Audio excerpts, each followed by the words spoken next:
Samstöðin í eigu hlustenda, áhorfenda og lesenda.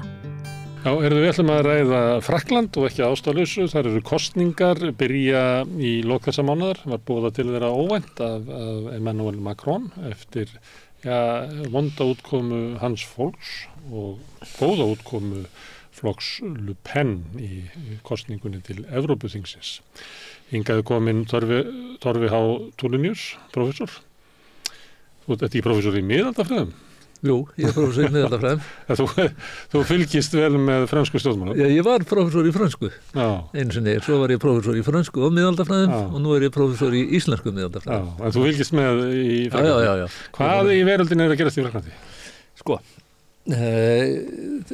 í Frakklandi núna svo kallað 5. lýðveldi. Já. Það var stofnað af Charles de Gaulle, sem var svona þeirra hetja í seinni heimsstyrjöld. Stjórnarskráin var búin til svolítið í kringum hann. Sterkan mann í forsetastól. Sterkur maður í forsetastól. Já, hann kom og bjargaði þjóðina undan glundroðanum sem var í tengslum við Alsírsstríðið og lék á þjóðina svolítið og tók völdin en reyndist vera sannur lýðræði sinni sem þrátt verið efasemdir hið gagnstæða en bjóð til svolítið sérstaka stjórnarskrá 5. lýðveldisins svona í kringum sig sem gefur forsetanum mjög mikið vald. Forsetin í Frakklandi hefur meiri völd en forseti Bandaríkjanna að því leyti að forseti Bandaríkjanna verður að eiga við þann þing meiri hluta sem situr, hann getur ekki haft neinn áhrif á hann en Frakklandsforseti getur leyst upp þingið. Og það það sem Macron gerði og þetta í 3. sinn sem þetta gert í sögu þessa 5. lýðveldis í 1. sinn var 1968 þá í kjölfar stúdentauppreisnanna frægu í maí 68 þá leysti de Gaulle þá upp þingið og boðaði til þingkosninga þó að þingið hafi ekki setið mjög lengi og þarna vann hann mjög mikinn meirihluta, bara sögulegan meirihluta gólista í þinginu. Og þá umboð til þess að koma á svona aga í samfélaginu eða? Já, fólk var bara orðið svona leitt á glundroðanum og það fylgdi þessu allsherjar verkfall sem var til þess að það var vöruskortur í búðum og fólk komst ekki í sumarfrí af því að það var ekki afgreitt bensín og svo framvegis. Þannig að það skýringin á þessu mikla fylgi sem að hann fékk svona í kjölfar 68. Síðan var það Jacques Chirac 97 sem að reyndi þetta líka að leysa upp þingið eftir aðeins 2 ára setu þingsins. Það algjörlega snerist í höndunum á honum. Hann fékk ekki þingmeirihluta, heldur fékk hann vinstri meirihluta á móti sér. Og það sá vinstri meirihluti, honum tókst að halda saman í 5 ár og stýra landinu nokkuð vel, náði að ná niður viðskiptahallanum, koma í gegn ýmsum breytingum sem menn telja að vera til góðs, allan eru vinsælar hjá þjóðinni, þar á meðal styttingu vinnuvikuna, þar voru Frakkar, gengu þeir lengra en flestar aðrar þjóðir og reyndar birtist yfirleitt þannig að menn máttu semja þetta en yfirleitt það þannig að stytting vinnuvikunar leiddi til fjölgun á frívikum, það að segja sumarleyfin og jukust mjög í Frakklandi við það. Og það hafði margvísleg bara góð áhrif á samfélagið náttúrulega, líðan fólks en líka á efnahagslífið. En allir saman á þetta með hljómar oft eins og Macron vilji að vinnulöggjöfin sé eitt helsta vandamál Frakklands. Jú, sko Þessi allt og mikið í fríi og allt og lítið í vinnu. Já, en það eru ýmsir kostir við þessa stuttu vinnuviku eða löngu sumarfrí, hvernig sem maður lítur á það og sem sá að fólk þá hreyfanlegra, fer meir í frí, neytir meira sem gott fyrir efnahagslífið. Þannig að þetta hefur á sér ýmsar hliðar og í raun og veru hefur enginn reynt að ná aftur þessu, þar sem reynt að gera í staði, þar sem Macron gerði og skýrir að miklu leyti þennan miklu óvinsældir sem hann á við að etja og það er að hann hefur lengt starfsæfina og úr 62 ára upp í 64 sem að okkur finnst það náttúrulega ekki neitt rosalegt að þurfa að fara á eftirlaun ekki fyrir enn 64 ára en þetta náttúrulega gildir þetta ekki bara aldurinn, heldur þetta samanlagur aldur og starfsaldur.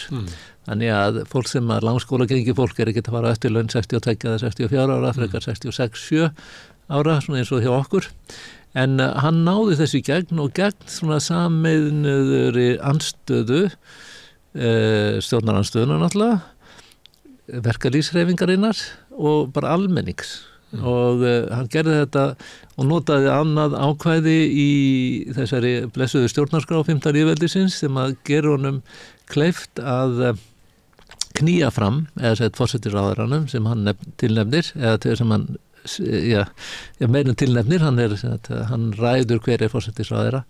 Forsætisráðherrann getur gefið út tilskipun að lög taki gildi og þá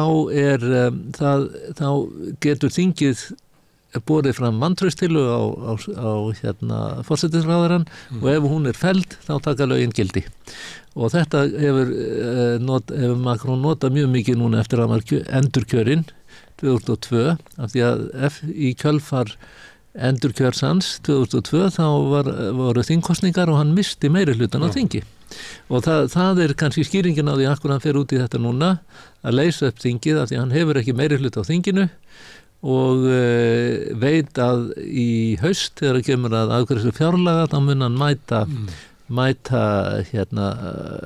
vantrauststillögu sem að sennilega mun fella ríkisstjórn hans og það sem hann virðist hafa hugsað var að í kjölfar að boða svona til þingkostningarna bara ofan í Evrópukostningarnar þá væri hann að taka alla í bólinu að Le Pen eða þjóðfylkingin hefði ekki tíma til að búa sig undir þingkostningarnar var ekki með mannskap í það að hefðbundnu hægri flokkarnir gæti ekki mannað nógu góða framboðslista hefðbundnu hægri flokkarnir myndu líka ekki sjá sér annar að kosta völ en að bara vera með honum og svo veðið hann mjög á áframhaldandi glundroða og átök innan vinstri vængsins og þar sem að hann virðist tapa máli sínu að tvennulagi, í fyrsta lagi að þjóðfylkingin virðist vera undir þetta búin hún gerir nær þarna strax ákveðnum áfangasigri bara í 2 eða 3 dögum eftir að þingið leyst upp að forsætisráðherra efni þeirra Jordan Bardella gerir samning við leiðtoga kólistaflokksins sem heitir Erik Ciotti og að þeir munu vinna saman í komandi þingkostningum. Og það búið mynda svona kostningabandalag að það einmenningskjördæmi og þegar það verða til svona kostningabandalög að ef þú væri þjóðfylkingin og ég kólistanir að þá bjóðum við fram saman þannig að þú býður ekki fram það sem ég býð fram. Og þannig að við reynum að hámarka atkvæða magn hvors fyrir sig. Þessi náttúrulega þetta einmenningsfyrirkomulag mjög svona leiðilegt og framandi okkur Íslendingum sem eru vunir listum og stórum kjördæmum með mörgum þingmennum í hverju kjördæmi, þannig eru einmenningskjördæmi þannig að menn þurfa en í tveimur umferðum auðvitað við breska bandalagið breska fyrirkomulagið segi ég og þannig að menn gera milli umferða gera menn samninga og það oft búið að gera samningana fyrirfram og eru raða niður frambjóðendum þannig að svona flokkarnir geta svona með samvinnu sín á milli geta svona tryggt að þeirra bandalag auki allan að líkunar á því að þeirra bandalag nái sem flestum þingmönnum inn. Það vildi formaður góðlistan að gera með flokki Le Pen en ekki flokkurinn sjálfur eða? Já, þetta í raun og veru algjört afhróð fyrir góðlistarhreyfinguna og bara hlægilegt því miður fyrir þá að þeir Ciotti, hann þingmaður í Nice eða ég held á Miðjarðarhafsströndinni austanverðri og það er eitt helsta svona þar er þjóðfylkingin hvað rótgrónust þetta eftirlaunafólk þetta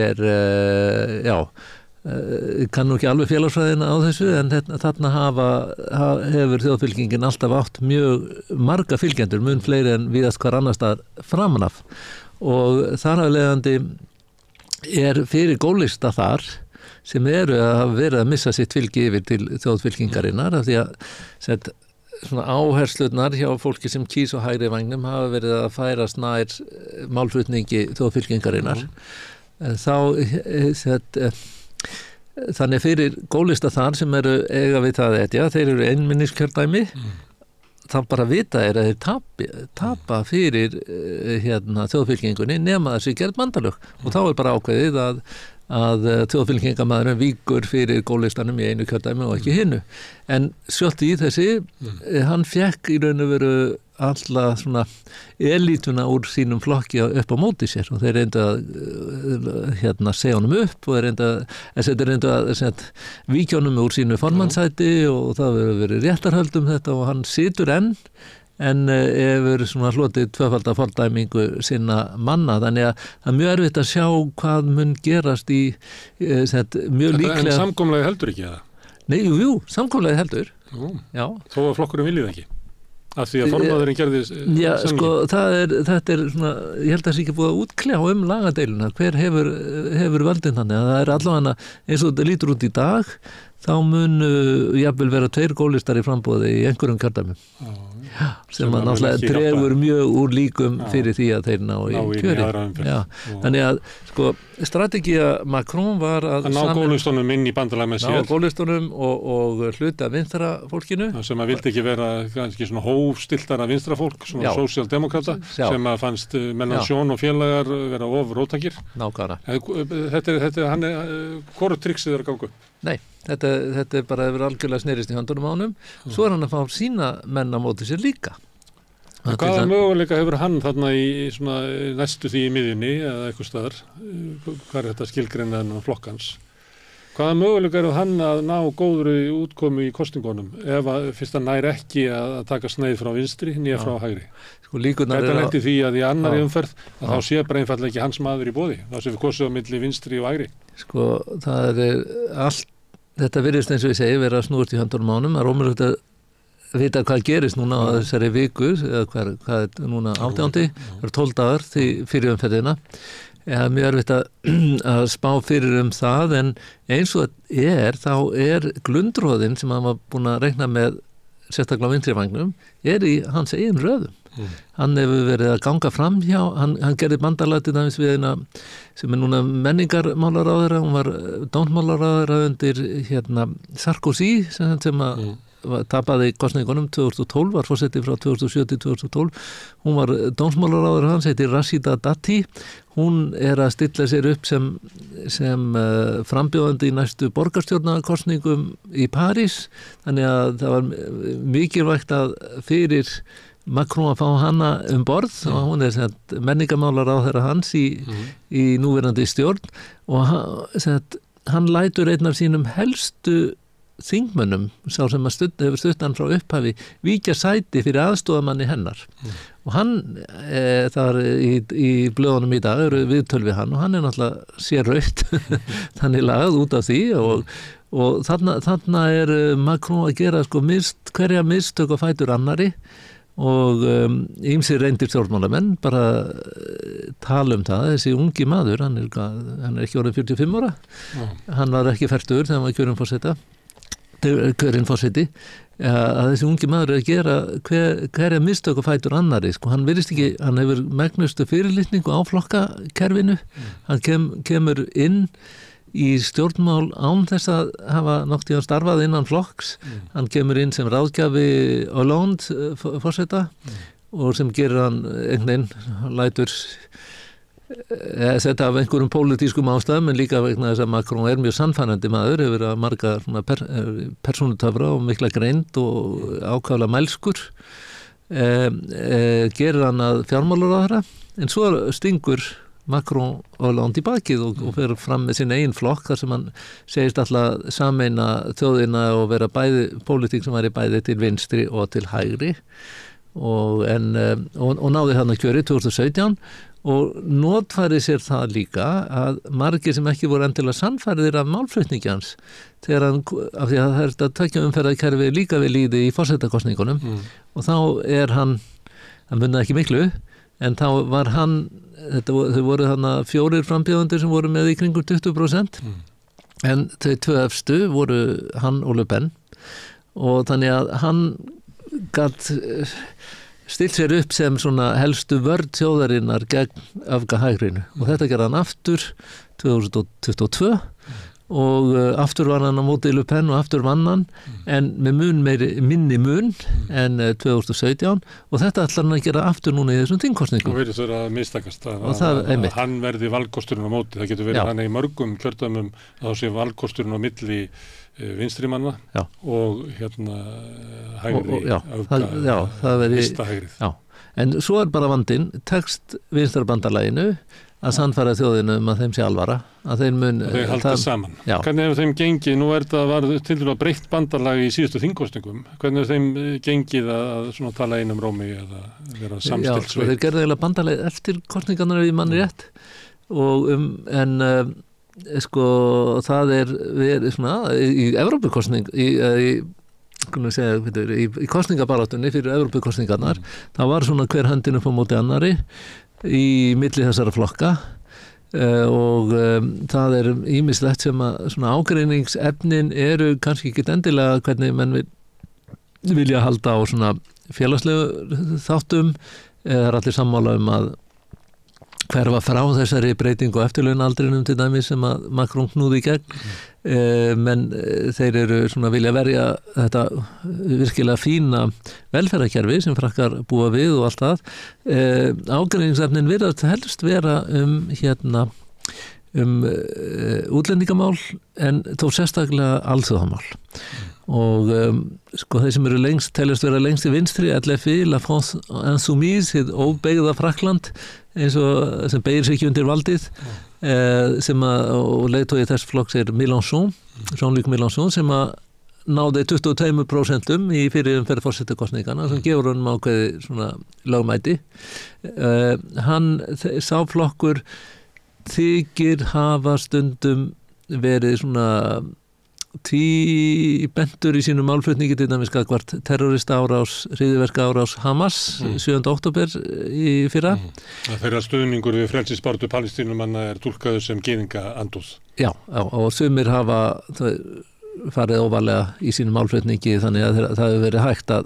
Þetta mikið jarðsprengjusvæði í Frakklandi? Þetta í bara flestum Evrópulöndum, en sérstaklega í Frakklandi, það náttúrulega stór, 5 eða 6 milljónir múslíma, jafnvel fleiri, 500.000 gyðingar, og oft hefur verið hafa gyðingar lent í að vera lamdir eða ofsóttir eða smánaðir af fólki sem að í krafti málstaðar Palestínumanna, þannig að þetta í alvörunni, sko. Og múslímar með mjög veika stöðu í en múslímar aftur á móti eru líka oft verða fyrir aðkasti og smánun af ýmsu tagi, og sérstaklega ungir menn af sem að eru af norður-afrískum uppruna og svartir líka afrískum uppruna, þeir eru miklu líklegri að þeir verði stoppaðir á lögreglun má stoppa menn og biðja þá persónuskilríki, og ég hef til dæmis aldrei lent í Frakklandi og þó ég hef búið þarna árum saman, ég var ekkert að lesa þetta, og þá var þannig að líkundur á því þú sést atvinnulaus eftir BA-próf eru 2%, en ef þú ert frá Norður-Afríku þá eru 26%. Já, einmitt. Þótt þú mentir þig og þótt þú aðlagið samfélagin eins og kallaðir, þá eru bara lokuð. Nei, það er bara miklu erfiðara, og þeir flytja gjarnan burt frá Frakklandi. Mikið af ég oft hitt, þeir verið í franskumælandi Kanada, þá við oft spjallað við menn af alsískum eða marokkóskum eða túnísískum uppruna sem tala góða frönsku og aðlagast mjög vel því samfélagi, því að samfélagi er betur í stakkbúið til að takast á við þessa menningarlegu fjölbreytni eða mismunandi uppruna fólks. En hvað er að ganga í hvað er Frakkland að ganga í gegnum? Við erum að tala núna svona andúð og líklega aukna andúð í samfélaginu. Ég talaði við Ragnar Hjálmarsson, sem stjórnmálafræðingur, búið lengi verið í Berlín, konan hans er af tyrkneskum uppruna, og hann segir að þau hjónin get ekki farið út úr Berlín, því að þá verður hún bara fyrir aðkasti það sé, því að Berlín náttúrulega eiga lokuð inn í sko heila áhrifasvæði alternative for Deutschland. Einmitt. Það þannig að já, svona anduð og hatur að getum við sagt að Frakkland væri eiginlega rifna eins og sömuleyti sjáum við það í Bandaríkjunum að það er að verða eiginlega svona klofningur í þjóðinni og eru það að sjá ykkur slíka breytingar í Frakklandi? Nei, ég held að þetta ástandi sé ekki svona slæmt þar. Svona, það er ekki minn tilfinning sko. Ég býði þar ekki en ég fylgist mjög vel með því sem er að gerast þarna og minn tilfinning er ekki svo að það sé erfitt að vera af norður-afsískum uppruna fyrir utan þetta sem ég nefndi sko, að maður er svona, og þú nefndi líka það er erfiðar að fá vinnu, það er erfiðar að komast upp úr fátæktinni en ég held að svona, það er ekki þetta ofbeldi í samfélaginu sem að aðkast sem fólk verður fyrir ekki eins og þú ert að nefna og hefur eftir húnum Ragnari. Já, það er ekki að vera að tala um svona míní-áreiti sem er leynulaust sko. Jú. Ekkert verið þreytandi, er alltaf verið að horfa á því og vandrúarugum. Ég held að þetta sé ekki jafn slæmt og til þess að vera svartur maður í Bandaríkjunum eða eitthvað því líkt. Ég held ekki.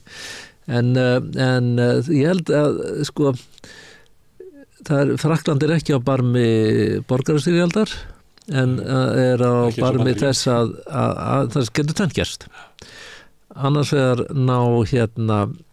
nær þjóðfylkingin meiri hlut á þingi og þá neyðist Macron til að tilnefna leiðtoga þeirra, leiðtoga flokksins, ekki Le Pen heldur leiðtoga flokksins sem forsætisráðherra og hann þarf þá að stjórna landinu og þá verður þetta svo kallu sambúð þar sem forsetinn er ekki það sem að... En svo lýstir áðan, það hefur verið ágætis tímabil. Það var fínt tímabil þegar Chirac þurfti að lúta stjórn sósíalista í frá 97 til 2002.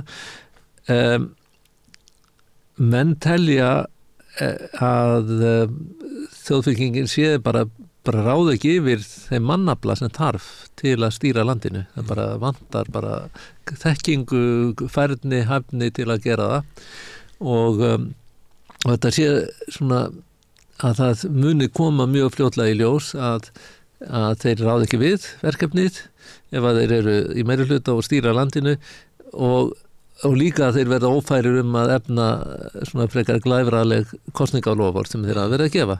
Þannig að þannig ef að sú sviðsmynd í þeirri sviðsmynd þá er hugsanlegt að þeir missi vinsældir sínar fljótt þá getur Macron leyst þingið aftur upp hann má ekki gera það fyrir eftir ár en getur þá leyst þingið upp og boða aftur til kosninga og hver veitna mann nái þá aftur meiri hluta. Þetta er eins sviðsmyndin. Það er ekki víst að þó þeir segja það að þjóðfylkingin viljan til að komast til valda af því að þetta gæti þýtt það að þeirra forsetaframbjóðandi 27 ná ekki kjöri. Vegna þess að hann væri fulltrúi óvísaldar ríkisstjórnar. Já, og Le Pen þá myndi tapa í þriðja sinn fyrir einhverjum öðrum frambjóðanda. Macron má ekki gefa aftur kost á sér. En svo er En heldur að Macron sé að hugsa, ég hef heyrt þetta sagt sko, já. Það sé eitt af tryggsónum væri það að þjóðfylkingin mynda ríkisstjórn sem var óvinsæl og kæmi ljós að hún ræður ekki við verkefnið og er innihalslaus kosningarloforðunar, njóti sömu orlög og flokka sem hafa verið hluti af ríkisstjórnum, sumstaðar, verið talað danska þjóðaflokkin, hvernig hann verið einhvern veginn misti trú á því að hafa tengst ríkisstjórnum. Við sáum þetta ekki í Evrópukosningunum í Ítalíu, þannig þetta er svona ýmislegt hvað gerist. En má ekki Macron vera alveg sama hvernig forsetakosningarnar fara 27? Það sem hann er að smíða út úr sinni stjórnmálahreyfingu, er þetta ekki bara hollvinna bandalagi Macron í hans huga? Hann er ekki að búa til einhverju stjórnmálahreyfingu, hann er ekki með einhvern arftaka sem hann vill að taka við af sér og annað slíkt. Hann virðist allan ekki vera að gera neitt til að byggja undir einhvern arftaka sinn. Fyrsti forsætisráðherrann hans, Edouard Philippe, var orðin vinsælli en hann og þá sagði hann honum upp og þetta er svona gallan leiðtogar hafa sér svona. Núverandi forsætisráðherra hann virðist sem að gæti verið arftaki og bráðungur maður, Gabriel Attal og greindur og mælskur var ekki hafðu með í ráðum og talaði reyndar gegn því að þingið er leyst upp, bauðst til að segja frekar af sér og gefa Macron tækifæri til að skipa annan forsætisráðherra hann allavega með þessari framkomu við hann, þá svona verið að draga úr líkum á því að hann gæti orðið arftaki Macron. En sko hinsviðsmyndin að sko reiknar enginn með því að bara félagsfræðin segir okkur og skoðana kannanafræðin segja okkur að að vinstri menn mun ekki ná meiri hluta á þingi.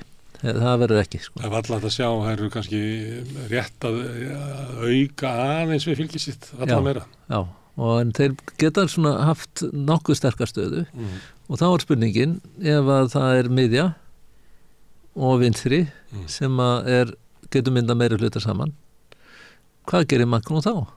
Og hann sko í orðræðu sinni hann ekki að undirbúa jarðveginn undir bandalag miðju og vinstri. Hann talar vinstri hreyfinguna og meira segja þetta vinstra bandalag sem nú sem bara sem öfgasinna og þannig að það svolítið verður svona vanséð hvernig það þið hægt og þá spurningin, vill hann þá leyfa þjóðfylkingunni að vera með minnihlutastjórn þar sem að þeir þurfa svona þá að gera samninga við aðra flokka til að ná sínum málum í gegn. Það væri leið sem að myndi styrkja þá ef að þeir standast á eldraun að geta styrt landinu með minnihluta á þingi sem að Macron hefur eiginlega ekki tekist að gera. Þá eru þeir þá eru þeir búin að sýna að þeir eru svona starfinu vaxnir, sko. En svona ég myndi svona bara náttúrulega, ég hef náttúrulega skoðanir á þessu sjálfur, sko. Ég myndi þá frekar vilja hafa að hann gerði þá myndi stjórna með miðjunni og vinstri hreyfingunni og þá hann að gefa svolítið eftir af sínum. Hann náttúrulega ekki vinstri maður eins og margir sem ég held að séu frakkar sem að segja þetta mér að ef þú heldur í fram og sett hvorki hægri en vinstri eða bæði, þá ertu hægri. Það er svolítið komið ljós með því á Macron að það er ekki mikið vinstri í honum. Já, það virðist vera mjög svona erfitt að finna það. Já. Og hann túlkar að vinstrið sem eru kannski bara sósíaldemókratar og klassískar vinstri kröfur svona jöfnuð í samfélaginu, það lýsir hann sem öfga á móti, því miður, hann farið þá leið. Nýja hægrinu. Já. Sem eru öfgarnir eru þá skerðing á mannréttindum veikstæðra hópa. Sko, ég kannast ekki alveg þannig að vera að skerða mannréttindin en maður náttúrulega... Nei, ég segi við það sem öfgarnir hægra megin við hann í þjóðfylkingunni. Þeir vilja skerða mannréttindi. Hann stillir upp klassískum gröfum sósíalista sem jafn miklum öfgum. Já, og það náttúrulega finnst mér vera mjög slæm mistök á hans hálfu og er svona leifarnar af þessari strategíu sem að snýrist í höndunum á honum. Hann ætlaði sér að vera eina vörn þjóðarinnar gegn öfgunum. Og þá voru vinstri menn og hægri öfgamenn lagðir að jöfnu og því miður sko hann Mélenchon stundum svolítið harðneskjulegur í því hvernig hann stýrir sínu flokki. Hann hefur ekki alveg getað svona mildað, það byrjaði mjög vel hann kom held ég á sundaginn mánudag þriðjudaginn var það er svona rúmvika eða svo síðan hann mætti í kvöldfréttatíma aðal sjónvarpsstöðvarinnar France 2 og var þá bara sýndi á sér aðra ásýnd og sagði alveg geta verið forsætisráðherra en ekkert endilega þurfa að vera hann og þetta er allt bara gert í góðu samkomulagi flokkana en svo þegar verður að stilla síðan upp mönnum í kjördæmin þá eru 5 úr sem sko hann var búinn að segja að sitjandi þingmenn hefðu forgang en 5 af sitjandi þingmennunum fengu ekki endurnýjað umboð voru ekki settir í framboð og þeir eru þingmenn sem hafa verið mjög gagnrýnir á forystu Mélenchon þannig að þetta þykir vera svona harðneskjulegt af honum. Hann ætlaði líka að setja sinn helsta aðstoðarmann sem er mjög hæfileika mikill stjórnmálamaður Catanans heitir hann Catanans og en hefur verið dæmdur fyrir ofbeldi innan hjónabands og þannig að hann ætlaði að stilla honum upp samt sem áður en sá dró sig tilbaka nokkur síðar út af náttúrulega það var svolítið uppþótt þannig að það hafa verið svona ýmsar væringar innan LFI, innan flokks Mélenchon, innan óbeigða Frakkland, af því að menn hafa ekki vilja beygja sig undir hans vald. En það fórustukreppa í vinstrinu, en það alls ekki fórustukreppa þarna í ysta-hægrinu. Það allir ánægðir með sína fórustu. Já, og nema, jafnvel, með þeirri undantekningu að í flokkurinn sem enn lengar til hægri en þjóðfylkingin, flokkur Erik Zemmour sem heitir Reconquête, endur sigur eða eitthvað segis, náum aftur völdunum. Sá flokkur misti í raun og veru sína aðalstjörnu yfir til þjóðfylkingarinn. Það var systurdóttir Marine Le Pen sem að Marion Maréchal fór svo aftur yfir til, fór heim. Já. En sá flokkur mun ekki hafa neinn tilhengd áhrif í þessu kostum? Hann bara mun í raun og veru þurrkast út. Hann ætlar að bjóða sig fram, en þeir fá að valla nokkuð þingmann. Og hjálpar þjóðfylkingunni til þess að vera ekki ysta-hægrið, sem að hjálpar þeim til sóknarinn á miðjuna? Já, og þjóðfylkingin þetta svolítið merkilegt svona stjórnmálalegt fyrirbæri, að ég búin að fylgjast með franskum stjórnmálum síðan 1971 að ég bjóð þarna sem unglingur og ég man eftir gamla Le Pen þegar hann var að koma og þá var hann að fá innan við 1% eða í kringum 1% og þá mætti hann í sjónvars, náttúrulega var það allir frambjóðandi þurfti að fá að koma fram í sjónvarpinu og hann mætti þarna með hann hafði eitthvað mist annað auga, þá mætti hann með svona svartan lepp fyrir öðru auganu og var mjög sjóræningjalegur og með þetta bretónska nafn þar að ekki en það var Mitterrand í raun og veru sem að hjálpaði honum svolítið upp og inn í umræðuna, hann var alltaf öfgahægri var mjög margklofið, það voru margar hreyfingar pínu litlar, það voru konungssinnar, það voru einhverjar bara algjörar fasista bullur og bara margir flokkar. Mitterrand lendir mjög fljótlega í vandræðum eftir hann kjörinn sem forseti í 81 og sérstaklega í vandræðum með að ná aftur þingmeirihluta 86 sem hann tapaði en akkurat þá í þeim kosningum þá hjálpar þá það strategía Mitterrand að hjálpar íta svolítið undir Front National til að taka atkvæði frá gólistum og hann til að breytir svolítið kostningafyrirkomulaginu, hann koma smá svona þetta verða svona einhver svona sambland af listakostningum og einmenningskjördæmum hann sjónvarpið fer að veita sjónvarpsfréttina fer að veita Le Pen viðtöl og þá birtist hann þjóðinni allt annan hátt og búið að setja í hann glerauga og hann talaði kallinn, hann talaði mjög fallega frönsku svona kunni allar þessa dásamlegu sagnbeygingar sem eru svona skemmtilegar í frönskunni og þannig að hann sjarmeraði ýmsa og þetta var svona, menn hafa oft kennt Mitterrand framgöngu Le Pen og síðan hefur hann vaxið og flokkurinn hans vaxið. Pólitísk klókindi. Þetta voru pólitísk klókindi en stundum eru pólitískir klækir geta haft ýmsar afleiðingar og ekki endilega góðar. En möguleikarnir eru í stóru dráttu þeirra að koma sér forseti og þegar hann með þingið með sér með sama flokk og með meirihluta þá ræður hann öllu. Já. En þegar hann með þingið á móti sér þá ræður hann eins og miklu í utanríkismálum en eiginlega sáralitlu í innanríkismálum að það getur ræður þingið. Valkostundur það að númer 1 væri það að Macron hefði meirihluta í þinginu, það eiginlega enga líkur á því að verði. Nei. Annað að fá meirihluta á móti sér, það eiginlega bara þjóðfylkingi sem geti náð þeim árangri kosningunum. Meðal annars út af veikleika kúlistana. Eins og það sem kannanir eru sína þá meiri líkur en á því að þjóðfylkingin náði meiri hluti en nokkur annar. Hinn kosturinn það að sé engi meiri hluti. Já. Og þá eru líkurnar á því að verði til bandalag. Það gæti verið, og þá verður Macron í lykilstöðu með að búa til bandalag. Já, ef hann getur. Ef hann getur vunnið til vinstri eða hann vinnið til hægri sem ólíklegra. Eins og þú varst að nefna áðan að það var meir líkur að hann myndi veita minnihlutastjórn þjóðfylkingarnar einhvers konar líf allavega 1 ár. Já, ég sé alveg fyrir mér að hann geti gert það. Já. En það hættuspil eins og ég sagði áðan af því að þeir gætu staðist prófið.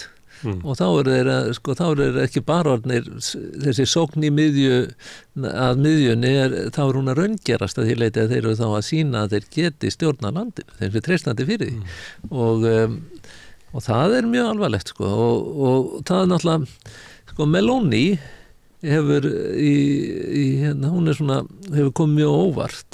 Það var eiginlega eina ríkisstjórnin í Evrópu sem að fekk stuðning út úr Evrópukostingum. Já, hún hefur komið mjög óvart líka af því hún hefur verið svona realpolitíkus. Hún hefur haldið áfram að stiga við Úkraínu, hún hefur haldið áfram að stiga við Evrópu, hún hefur þessi orðræða hennar, allan að sérstaklega and-Evrópu, hefur ekki raungerst í pólitíkinni. Og áhrifin af því sem að stundu gerist, að þeirra svona flokkar fara í stjórn, og fara síðan að stjórna bara eins og hinir gerðu áður. Að það leiði til þess að vex upp annar flokkur til hægra megin við þá. En það hefur ekki ennþá gerst af Ítalíu. En mun náttúrulega líklega gerast ef það fyrir heldur sem horfir. Ég held að sé ekki þannig að fólk vilji láta fólk úr ysta hægrinu reka stefnu klassíska hægriðsins og sósíaldemókratíunnar. Ég held ekki. En mér finnst þetta er hann Jordan Bardella og þau bæði og Marine Le Pen sem þá væntanlegur forsetaframbjóðandinn 27. Þetta fólk er svona, ég myndi ekki segja að það sé mynd geðþekkt, en það hefur ákveðna svona ásýnd sem gerir það er ekkert mjög ógnvekjandi, þetta er mjög ólíkt gamla Le Pen með leppin fyrir augum. Þetta er alltaf öðruvísi fólk, hvað ásýndina varðar. En það má ekki gleyma því að þjóðfylkingin hefur fengið heilmikinn stuðning frá Rússlandi og innan raða hennar eru menn sem eru í heilmiklu sambandi við rússnesk stjórnvöld og hafa verið talsmenn þeirra. Þannig að jafnvel þó að Macron haldi áfram að vera forseti og hafi þá ákveðna stöðu í utanríkismálunum, þá er að þingið sem að samþykkir fjárlögin og frakkar hafa verið að setja heilmikinn pening í að styðja við Úkraínu. Þannig að þetta er svona sigur hægri aflana í þingkosningunum, eða þessar öfga hægri, myndi veikja mjög stöðuna í Úkraínudeilunni, stöðu lýðræðisþjóðanna gegn Putin. Og sérstaklega ef að Trump vinnur í Bandaríkjunum sem að var að lýsa yfir bara í gær að hann ætlaði að skrúa fyrir stuðningin við Úkraínu. Og þá er nú líklegt að Evrópuríkin, þau ekki líklega að fara að halda upp í vörnum Úkraínu án stuðnings Bandaríkjanna. Þetta er alltaf bara. Því miður. Það þyrfti miklu pólitíska skjálfta til þess að það yrði. Því miður lifum á allt og áhugaverðum tímum eins og Kínverjinn sagði.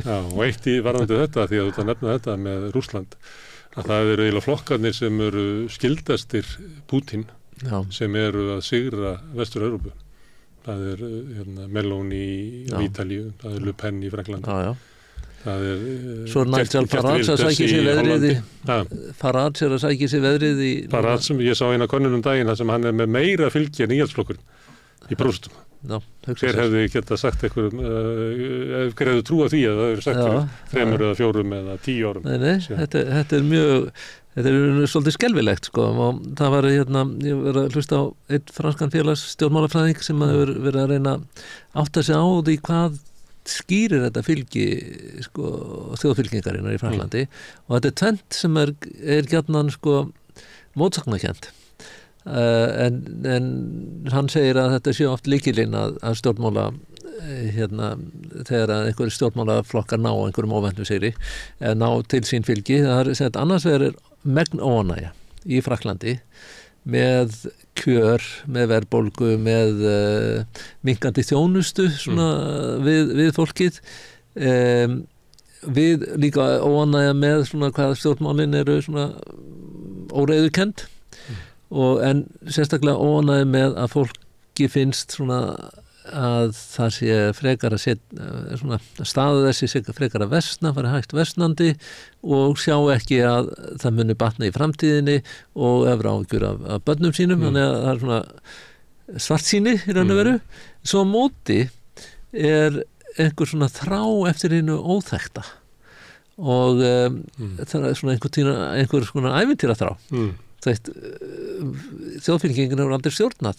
Þetta fólk sem stýrir henni, það hugsar þau ekki sem Le Pen og Bardella, heldur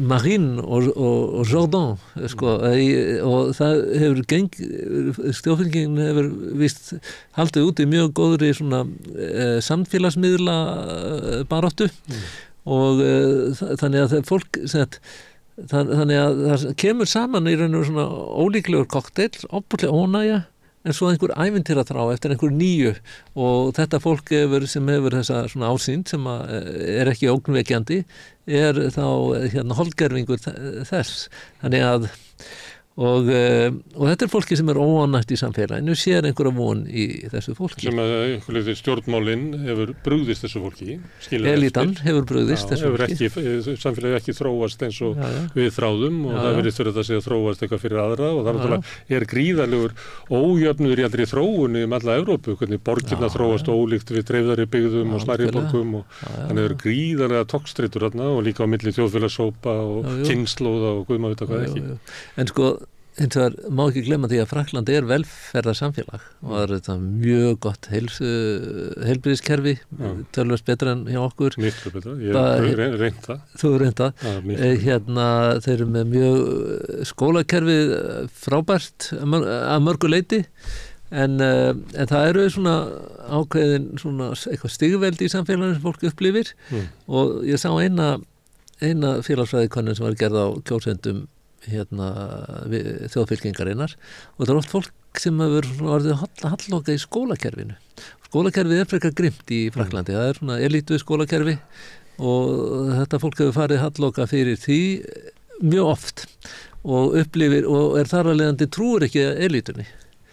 Af því elítan skólastjórarnir, kennararnir þekkir þetta lið bara úr skóla, þetta ekki gott fólk það þekkir þetta fólk úr skóla sem að komst áfram og upplifið það að þetta nú ekki sérlega gott fólk sem að steigun og andliti á mér til að komast áfram eitthvað svoleiðis, eða talaði niður til mín elítan vill oft líta svo á að hún hljóta að vera góða fólki framúrskarandi fólki og flotta fólki það er stundum nota sem hugtak þeir að vera að velja á lista á Íslandi velja flott fólk, það þýðir það að velja elítuna sem að náði að klifra Nei, og það hann Macron náttúrulega holdgerfingur elítunar hann kemur úr elítunni flottur og